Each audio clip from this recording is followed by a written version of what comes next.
పులివెందుల్లో మరో కోడికత్తి దాడి జరగబోతుందా? ఖచ్చితంగా ఇప్పుడు జరుగుతున్న పరిణామాలు చూస్తూ ఉంటే మరొక దాడి అయితే గ్యారంటీగా జరగబోతుంది పులివెందుల్లో అని చాలామంది ప్రజలు అలాగే పోలీస్ వర్గాల్లో కూడా ఒక ఆందోళన ఉందండి. అయితే ఎందుకు ఇప్పుడు ఈ సమయంలో పులివెందుల్లో కోడికత్తి దాడి ఎందుకు జరుగుతుంది అనుకుంటున్నారా? పులివెందుల్లో జడ్పీటీసీ ఎలక్షన్ జరుగుతుంది. అయితే మీరు అడగొచ్చు, పులివెందుల్లో ఎక్కడో జడ్పీటీసీ ఎలక్షన్ జరిగితే దాని గురించి ఇప్పుడు స్టేట్ అంతా డిస్కషన్ ఏట్రా ఇష్యూ అని. కానీ వైఎస్ఆర్సీపీ దీన్ని స్టేట్ ఇష్యూగా మార్చేసింది. ఒక మండల స్థాయిలో జరుగుతుంది జడ్పీటీసీ అంటే. ఆ జడ్పీటీసీ ఎలక్షన్ని వైసీపీ డీల్ చేసే విధానం ఈ రోజున రాష్ట్రంలో ప్రజలందరికీ కూడా ఆందోళన కలగజేస్తుంది. అక్కడ జడ్పీటీసీ ఎలక్షన్ జరిగితే మొత్తం సాక్షి మీడియా మెయిన్ ఎడిషన్లో, సాక్షి పేపర్ మెయిన్ ఎడిషన్లో అదే వార్త, సాక్షి మీడియా టీవీలో అత్తమోటి అదే వార్తలు, పులివెందుల ఎలక్షన్ స్టేట్ వైడ్ అదే. దానికి తోడు ఈ కోడికత్తి దాడి ఇదైతే చాలా ప్రమాదకరంగానే ఉందండి. పులివెందుల ప్రజలు అప్రమత్తంగా ఉండాలి. ఒకసారి అది ఆన్ చేయండి. ఇక్కడ మీరు చూడండి, వైఎస్ఆర్సీపీ అఫీషియల్లో పెట్టారు 9/8/2025 విజయవాడలో ఇది జరిగిందండి. పులివెందుల జడ్పీ ఉప ఎన్నికల్లో వైఎస్ఆర్సీపీ నాయకురాలపై దాడులు దౌర్జన్యాలు అంటూ ఏదో ఒక సోది చెప్తూ దేవినేని అవినాష్ వాళ్ళ బ్యాచ్ అంతా కలిసి మేరు నాగార్జున ఉన్నాడు, ఇంకా చాలా మంది ఉన్నారు, ఇక్కడ విజయవాడలో ధర్నా చేస్తున్నారు. అంటే పులివెందుల్లో జరిగే ఒక జడ్పీటీసీ ఎలక్షన్ కోసం విజయవాడలో ఈ బ్యాచ్ అందరికి పనేంటి? ఎవరో ఒక లేడీ కొంచెం పైకి తీసుకెళ్ళండి. రాష్ట్రంలో రెడ్ బుక్ రాజ్యాంగం ప్రాణాలను నడుతుంది, పోలీసులు ఏదేదో చెప్పుకొస్తున్నారు. స్టేట్ మహిళా విభాగం సెక్రటరీకి ఒక పులివెందుల్లో ఒక మండలంలో జరిగే జడ్పీటీసీతో పనేంటి? రాష్ట్ర అధికార ప్రతినిధి అట, ఈయన ఎవరో అధికార ప్రతినిధినా, రమేష్ కుమార్ రెడ్డి, వైఎస్ఆర్సీపీ రాష్ట్ర అధికార ప్రతినిధి.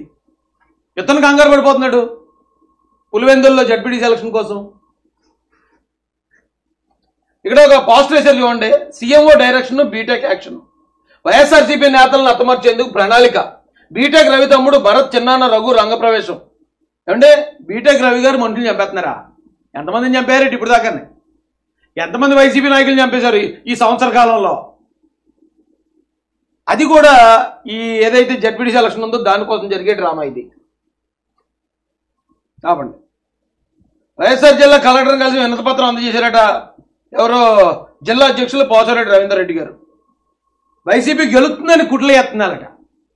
ఏమంటే ఈ కంగారు అంతా చూస్తుంటే ఎవరు కంగారు పడి కాలు తొక్కేసుకున్నట్టుందండి. ఒక జడ్పీటీసీ ఎలక్షన్ కోసం తెలుగుదేశం పార్టీ వాళ్ళు ఎవరన్నా రాష్ట్ర వ్యాప్తంగా ఈ స్థాయిలో చేస్తున్నారా?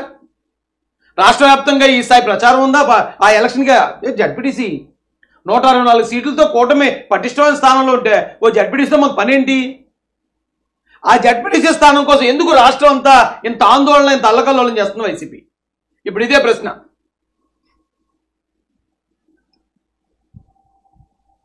ఈ నెవలో చూడండి, ఒక అతన్ని పాపం వీల్ చైర్లో కూర్చోబెట్టేశారు. దెబ్బలు తగిలే అంటున్నారు. కొన్ని దెబ్బలు తగిలితే కొన్ని తగిలినట్టు ఉంచొచ్చు కదా. మొత్తం షర్ట్ ఇప్పేసి ముష్టోళ్ళ ధైర్యారు అతన్ని, ఎమ్మెల్సీని. ఎందుకంటే అతను ఒక బీసీ సామాజిక వర్గానికి చెందినడు కాబట్టి మొత్తం షక్కో ప్యాంటో మొత్తం అని నిప్పేసి ఏదో కొడేసారు, చంపేశారు ఇప్పుడు అని ఒక సెంటిమెంట్ డ్రామా వేస్తారు. మనవాడు కట్టేస్తారు చేతికి, ఇంకెలా పెట్టి తిరుగుతాడు ఇంకా ఎలక్షన్ అయ్యేదాకానే. మళ్ళీ ఎలక్షన్ అయిన తర్వాత మరి కట్టు ఉండదు, దెబ్బ ఉండదు, అక్కడ మచ్చ ఉండదు, నా బొక్క ఉండదు, మొత్తం అంతా కల్లాస్. ఇతను ఏదో మాట్లాడుతున్నాడు చూడండి, నాపై దాడికి నారా లోకేష్ కుట్ర. అసలు ఈ ఫోటోని ఇప్పుడే ఫస్ట్ టైం చూడడం నేను, ఈ ముఖాన్ని. ఎవరో కొత్త ఆర్టిస్ట్ ఈ మధ్య వైసీపీ సోషల్ మీడియా బాగా లేపుతుంది మనవాడిని, సతీష్ రెడ్డి పేరు. ఇతని మీద దాడి అయినా గట్రా నారా లోకేష్ గారు ఇప్పుడు అన్ని పనులు వదిలేసి సతీష్ రెడ్డి ఎక్కడున్నాడు చూడరా మీరు, ఏదో మాస్కులు వేసుకుని వెళ్ళండి లేకపోతే కత్తులు పెట్టుకుని వెళ్ళండి అని ఇతని మీద దాడికి ప్రయత్నిస్తున్నారట. అయితే ఇది కామెడీయే మామూలుగా వింటాను, కానీ నాకు ఎక్కడే డౌట్ వచ్చింది. ఒకసారి నాపై దాడికి నారా లోకేష్ కుట్ర, నాకు ఏదైనా జరిగితే లోకేష్ బీటెక్ వెళ్తే బాధ్యత, టీడీపీ నాయకులే ఈ సమాచారం ఇచ్చారు, సుమోటోగా తీసుకుని సిబిఐ ద్వారా. సిబిఐ సరిపోతుంది సతీష్ రెడ్డి, లేకపోతే ఎఫ్బిఐని, ఇంటర్పోల్ని, లేదా మొసాద్ని, M16 వాటిని కూడా రమ్మంటావా? సిఐఏని పులివెందుల్లో పోలీసులు పచ్చగొండలు వేసుకుని తిరుగుతున్నాడు. డిఎస్పీ గారి మీద చెప్తున్నాడు.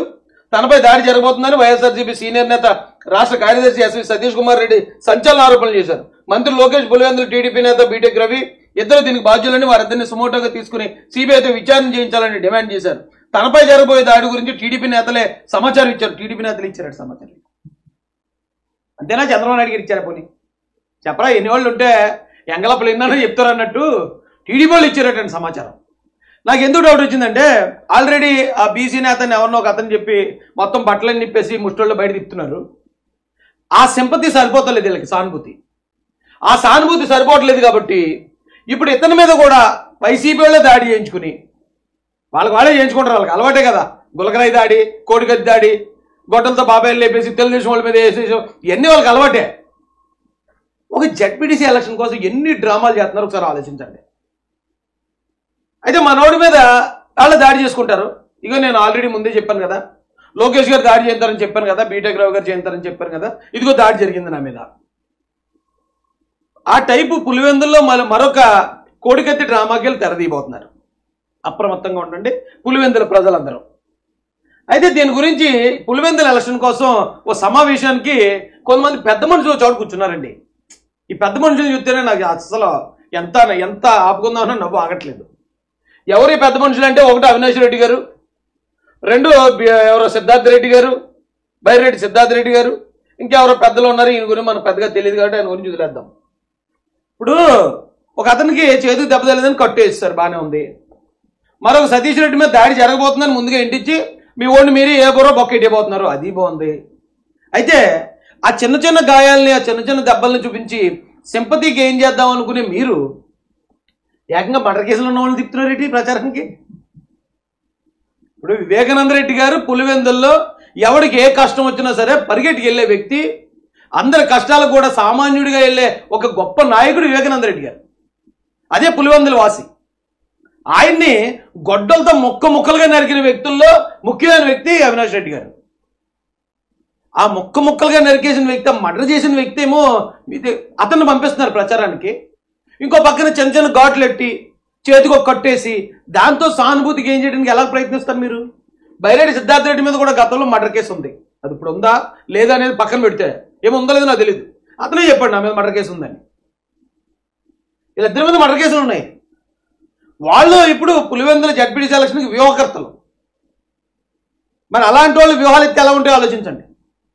అవినాష్ రెడ్డి గారికి తెలుసు బాబాయిని చంపేసింది వాళ్ళేని, కానీ ఉదయానికి గుండుపోటు అని చెప్పి సాక్షిలో వచ్చేయటం, నారాసుర రక్త చరిత్ర సాక్షి పేపర్లో వచ్చేయటం, బీటెక్ రావు గారు ఆదినారాయణ రెడ్డి గారే చంపేశారని బుర్ర జల్లేయటం, ఈ చరిత్ర అంతా మర్చిపోయారు. అప్పుడేని రాష్ట్ర ప్రజలు మర్చిపోయారా, లేకపోతే పులివెందుల ప్రజలు మర్చిపోయారా? నా తండ్రి చనిపోయాడని చెప్పి బాధలో ఉన్న సునీత రెడ్డి గారిని కూడా కేసులు ఇరికించాలని చూశారు. వాళ్ళందరూ పులివెందులే. ఈవేళ తెలిసిపోద్ది అసలు పులివెందుల కథ ఏంటి, పులివెందుల ప్రజలు ఎలాంటి వాళ్ళు అనేది ఈ రాష్ట్ర ప్రజలకి ఈ ఎలక్షన్తో తెలిసిపోబోతుంది. ఎందుకు చెప్తున్నానంటే, పులివెందుల ప్రజలు కొన్ని కఠోర సత్యాలు మీరు ఒప్పుకోవాల్సిందే. మీరు అవునన్నా కాదన్నా పులివెందుల ప్రజల మీద ఒక రకమైన చెడు అభిప్రాయం ఉంది రాష్ట్ర వ్యాప్తంగా.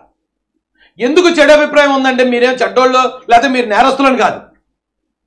ఆల్రెడీ నేరాలు ఉన్నాయని తెలుసు, అవినీతి కేసులు ఉన్నాయని తెలుసు, బాబాయిని వాళ్ళే చంపేశారనే విషయం కూడా అందరికీ తెలుసు. అయినా కూడా మీరు వాళ్ళకే ఓటేశారు అనుకో, మీరు కూడా వాళ్ళలాంటి వ్యక్తులని రాష్ట్ర ప్రజలందరూ మిమ్మల్ని అపార్థం చేసుకుంటారు.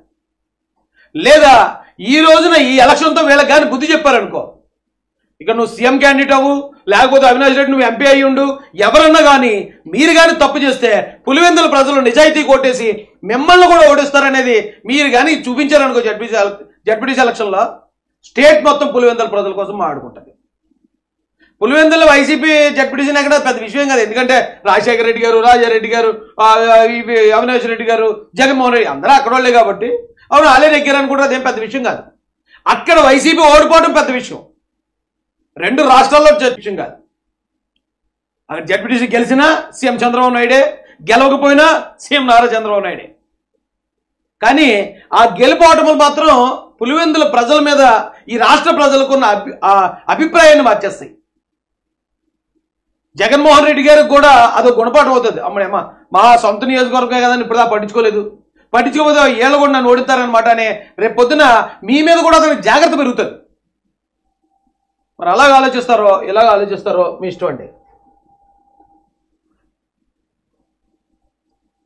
కట్లు వేసేసారు ఓకే.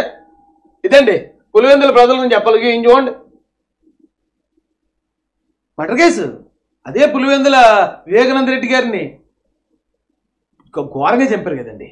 ఇప్పుడు ఆయనకి 70 సంవత్సరాలు దాటున్న వ్యక్తి. సినిమాలో చూపించినట్టు ఏదో జస్ట్ తలగడేలాగా ముక్కు పెడితే చచ్చిపోతారు ఆ వయసులో ఉన్నవాళ్ళు. గొడ్డలు ఇచ్చుకుని అంత దారుణం నరకక్కర్లే. కానీ అలా నరికిన వ్యక్తిని జగన్మోహన్ రెడ్డి గారు ఎంత ధైర్యంగా అక్కడ ప్రచారాన్ని తిప్పుతాడు చూసారా. అంటే జగన్మోహన్ రెడ్డి గారి ఉద్దేశం ఏంటంటే పులివెందుల ప్రజలందరూ కూడా మాలాగే నేరస్తులకి వాళ్ళు ఓటేస్తారు, చూడండి నేను ఈ ప్రపంచానికి పులివెందుల ప్రజలందరినీ నేరస్తులుగా ఎలా చూపించాను అని జగన్ గారు భావిస్తున్నారేమో. మరి ఆలోచించాలా, పులివెందుల ప్రజలు మరి నేరపూరితమైన మెంటాలిటీ కలిగిన వ్యక్తులా, లేదా నేరాలు చేసేవాళ్ళని ఎట్టి పరిస్థితుల్లో మా వాళ్ళని కూడా ఓడిస్తాం, వాళ్ళకి బుద్ధి చెప్తామని చెప్పి ఈ రాష్ట్ర చరిత్రలో పులివెందుల ప్రజలకంటూ ఓ ప్రత్యేక స్థానం మీరు నిలబెట్టుకుంటారు అనేది మీరు ఆలోచించుకోండి.